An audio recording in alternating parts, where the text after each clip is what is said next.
Customer care வணிக உலகம் YouTube channel நேயர்களுக்கு வணக்கங்க.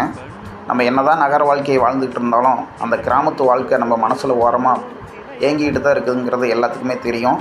நம்ம அந்த கிராம வாழ்க்கைக்கும் கிராமத்தில் செய்கிற விவசாயிகளுக்கும் ஆதரவு கொடுக்கணும்னா அவங்க இயற்கையில் வேளாண்மை செய்கிற ஒவ்வொரு உற்பத்தி பொருட்களையும் நம்ம வாங்கி நம்ம உடல்நலத்தை ஆரோக்கியமாக வச்சுக்கிறதுக்கு இந்த காணொளி உங்களுக்கு பயன் தரும் அப்படிங்கிற ஒரு உயர்ந்த நோக்கத்தில் தான் இந்த காணொளி போடுறோம். பாருங்கள், பார்த்து பயன்படுங்க. நன்றி, வணக்கம்.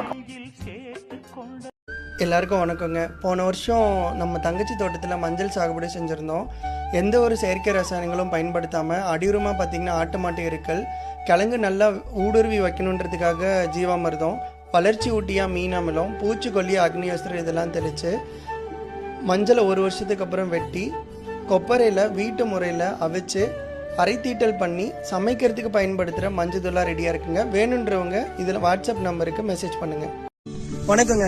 பாரம்பரிய நெல் ரகங்களில் 135 நாளில் விளையக்கூடியது தான் இந்த ஆத்தூர் கிச்சிலி சம்பான்ற ரகம்.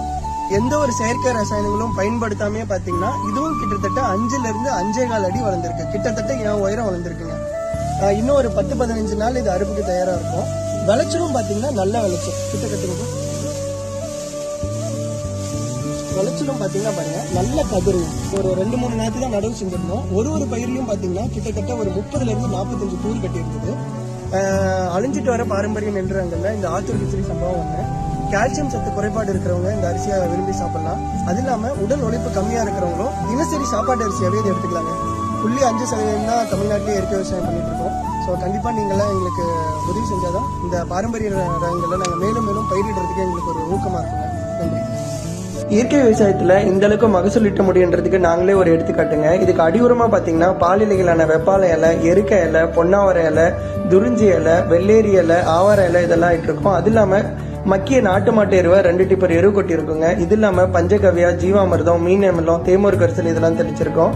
இயற்கை விவசாயத்தில் எல்லாமே சாத்தியங்க. ஆனால் மிக பொறுமையும் கடுமையான உழைப்பும் தேவை.